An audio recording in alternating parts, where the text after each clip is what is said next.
Nightwing killed someone. But who did he kill?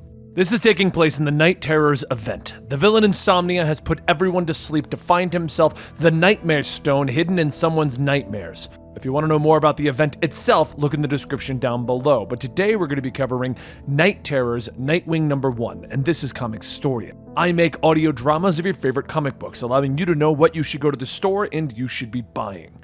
Let's get into it. Everything was a haze as Nightwing begins to come to. He starts to hear voices. He tries moving his arms and his legs, and he finds himself strapped down. He begins to ask, what is going on? The nurse tells him that he's starting to come around. Should we give him more of a painkiller? The second nurse tells him no. The pain will provide him with some clarity. A clear head is paramount to his recovery. Nightwing finds himself wheeled down the hallway, trying to take in what he can, to detect that this place is familiar, because it looks like he is in Arkham Asylum. The nurse continues to talk, stating that he's still a bit groggy from the sedatives. They'll wear off soon enough, but then he'll remember. He'll remember. The next time Nightwing snaps to, he's being hosed down by some security guards as they laugh at him, panicking. Oh, it looks like the killer can't even handle a little bit of water. Loosen up, boy. Enjoy your spa day. Once they're done, the guards throw him his clothes. Nightwing tries to process what this even is, how he even got here, and why does he hurt so much. After getting dressed, Nightwing is then handcuffed, and he walks down the hall to his cell, where many of the criminals he helped put away welcome him with open arms. But something's off. They're not all yelling at him with claims that they'll get their revenge. They're talking to him like he's one of them. The guards toss Nightwing into his cell, telling him to go on and get settled. If he doesn't want any problems, he better make nice with his cellie. Nightwing looks around at the one-bed cell. Cellie? Wait, there's been a mistake. Someone explain to me what's going on! He bangs on the cell door, and Two-Face is flipping a coin. What is out? Everyone knows about you and what you did. Sure, out there you're a monster, but in here, you're an icon, kid. Nightwing tells him, whatever you think I've done, I didn't. You must not remember it then. Don't worry, the drugs should last you long enough, especially with that guy in your cell. Nightwing looks back again. Who? There's no one else here! Getting nowhere, Nightwing lays down to try and let the sedatives and the drug work through his system, trying to piece together what actually happened. When a voice whispers to him to try and get some rest. Perhaps, once he wakes up, it'll all have been a nightmare. Nightwing begins to drift off to sleep, beginning to see pieces of something. A vision, the past.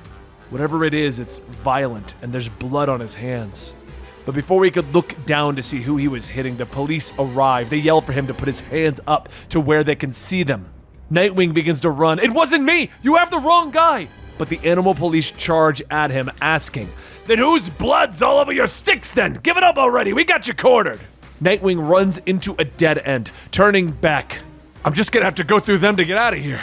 The police are hardly a problem, especially when he tries. But no matter how skilled he is at fighting, a stun gun to the back can put down just about anyone. One of the officers scoffs that it's one more murderous animal for the funny farm. Nightwing tells him to stop. I'm not. Who do you think I killed? At that moment, Nightwing snaps to reality. He wakes up. He's being electrocuted awake, and one of the rat doctors says that he's regaining consciousness. Should they administer more anesthesia? And a voice over the comm says no. Let him wake up. The pain will be good for him. The rat nurse readies a syringe, stating that if he survives the procedure, of course. The voice goes on, stating that death has curative properties as well. Remove the mouthpiece. I'm curious if our guest has begun to remember. As the mouthpiece is removed, a voice says, welcome back to the land of the living. Do you remember what you did, how you got here? Nightwing forces a smile. Yeah, ask your mom what I did. With that, Nightwing is electrocuted again. Dig deep, recall your deeds. Nightwing screams, struggling in his chair until he rips apart the leather straps, beginning to stand back up. The doctor tells him, please, remain calm. The treatments may hurt, but we will cure you in the long run. treatment. You're going to kill me. Please restrain the patient. Use whatever force is necessary. The guards run in. Use force. Got it, Nightwing says, throwing the table at the guards. He then turns back to the doctor and the nurse, and the doctor tells him, please, wait, we're just doing our jobs. We want to help. Nightwing lifts another table ready to hit them. We're way past that now. And then he suddenly loses his strength, falling to his knees. You put something in my mind. Stay away. I won't hurt you if you let me go. The doctor and the nurse soon begin to tell him, wait, it's us. It's been so long. No wonder you don't recognize. The two take off their rat heads, and Nightwing stares. No, this can't be. This isn't real. The corpses of John and Mary Grayson look back, and the voice asks, don't they look familiar? Mom and Dad, their hopes for you flew so high. Too bad you were destined to fall, just like your parents. The bodies begin to wither away, and Nightwing goes on. I've had nightmares like this before, but they were never this vivid. Have you now? Maybe you're just a lost cause after all. Nightwing looks at the one-way mirror in front of him, and he jumps through it, shattering the glass, and there stands Insomnia. Nightwing readies himself for the fight, telling him, nothing I see or hear can be trusted. I'm being betrayed by my own memories, my own mind. It's too real to be a dream. And yet, but Insomnia beats down Nightwing, and he wakes back up in his cell as the voice from before tells him, so you're awake. Nightwing grabs his head. Awake, asleep, how can I tell the difference anymore? That's easy, because you stopped snoring. Nightwing looks around. Who's there? It's just me. I've been here the whole time.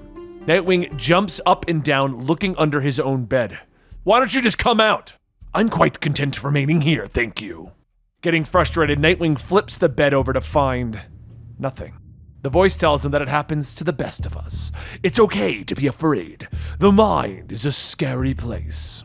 We must accept the reality of the multiverse, yet still we dismiss our own internal worlds, the dimensions inside of our brains. Nightwing looks around again, listening to where the voice is coming from, and then he looks over at the sheets, beginning to rip them apart. Once the shredded linen falls to the ground, Nightwing looks again, and a paper-thin Jonathan Crane stands there. Surprise, it's me, your old pal Scarecrow. I should have seen it sooner. This is all you're doing. How'd you do it, Scarecrow? A new strain of fear gas? Sorry, but I'm fresh out. If I'm good, they might give me my stash back on discharge.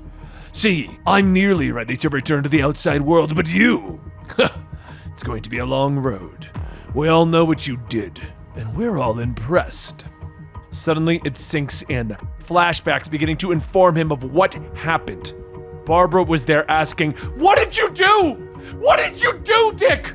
And Nightwing begins to realize what happened. He begins to cycle the thoughts through his mind. No, it wasn't me. He slams his fist on the ground as Scarecrow tells him, denying it won't change the truth. You killed Batman. Two-Face begins to laugh maniacally. You succeeded where we all failed, kid. A bit irritating, really. Nightwing gets back up. No, this is all in my head. Sure, because you already knew that you'd done it. You tucked the memories away, but they stick around. Out of sight isn't out of mind. Nightwing begins to look around. I need to get out of here. I have to prove I didn't do it. A Scarecrow grabs him. I was hoping you'd say that because I have a plan. I've made a map of the building, but the building has a nasty habit of changing when you're not looking, making cartography difficult. We're currently here, or maybe there, or we could be over there. As Scarecrow begins to go over his map, Nightwing tells him to be quiet because he can hear the guards coming.